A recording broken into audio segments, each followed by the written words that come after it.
আমি এক জায়গায় জিজ্ঞাসা করছি, এখন অনেক জায়গায় জিজ্ঞাসা করি কালেমা কয়টা, তো কয় কালেমা 5টা। সবাই এক ঠেলায় বলে যে 5 কালেমা, কারণ ওই যে শুনছে 5 কালেমা 5 ফরজ, তার নাম বলেন, দেখা যায় 4টা বলছে আর বলতে পারে না। এরপরে কয় ও ইমানে মুজমাল আছে মুফাসসাল আছে, কয় না 5টা না 6টা। কালেমা কয়টা গেছে? 6টা। তা আমি আর একটা বলি দিই, তাহলে তো 7টা হয়। কালেমায় রাদ্দেক উপর একটা আছে, তাহলে 7টা। কালেমা মূলত একটা। কয়টা কালেমা? একটা। 4টাও না, 5টাও না, 6টাও না, 7টাও না। কেউ যদি মুসলমান হইতে আসে, কালেমা পড়ে মুসলিম হইতে চায়, তারা কালেমা কয়টা পড়াইবেন? কি মুসলমান হতে কোনোদিন দেখছেন?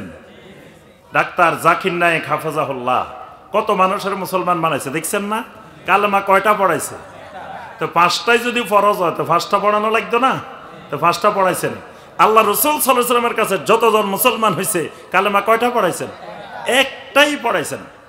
আশহাদু আল্লাহ ইলাহা ইল্লাল্লাহু ওয়াহদাহু লা শারীকা লাহু ওয়া আশহাদু আন্না মুহাম্মাদান আবদুহু ওয়া রাসূলুহু। সুবহানাল্লাহ।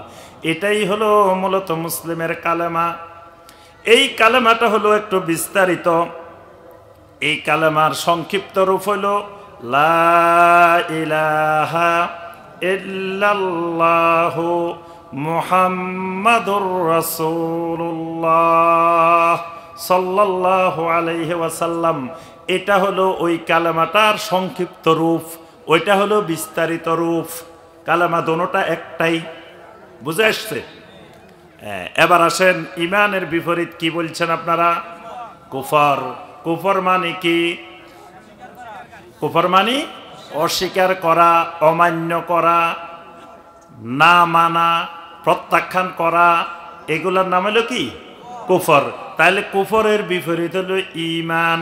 তাহলে ঈমান মানে মেনে নেওয়া, ঈমান মানে স্বীকার করা, ঈমান মানে আনুগত্য করা।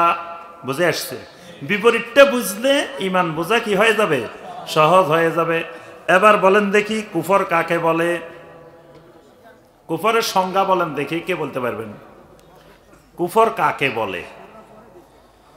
আচ্ছা, আগে ঈমানের সংজ্ঞা বলেন তো দেখি, ঈমান কাকে বলে? বলতে পারবেন কেউ? হ্যাঁ, এই তো ভাই একটা বলছে, খুব সুন্দর বলছে, আল্লাহকে অস্বীকার করলো সে কুফরই করলো। এটা সুন্দর একটা কথা বলছেন। সংজ্ঞা ঈমান কাকে বলে? ঈমানের সংজ্ঞা বলতে পারবেন? জি। আচ্ছা, হাদিসে জিব্রাইলে যে সংজ্ঞা আসছে সেটা কেউ বলতে পারবেন? জিবরাইল আলাইহিস সালাম নবী সাল্লাল্লাহু আলাইহি ওয়াসাল্লামকে জিজ্ঞাসা করছেন, আখবিরনি আনিল ঈমান, আমাকে বলেন দেখি ঈমান কাকে বলে। তখন আল্লাহ রাসূল সাল্লাল্লাহু আলাইহি ওয়াসাল্লাম ঈমানের একটা সংজ্ঞা দিয়েছেন। এটা বলতে পারবেন কেউ? আন তুমিনা বিল্লাহি ওয়া মালাইকাতিহি ওয়া কুতুবিহি ওয়া রুসুলিহি ওয়াল ইয়াউমিল আখির ওয়া আন তুমিনা বিল কদারি খায়রিহি ওয়া শাররিহি।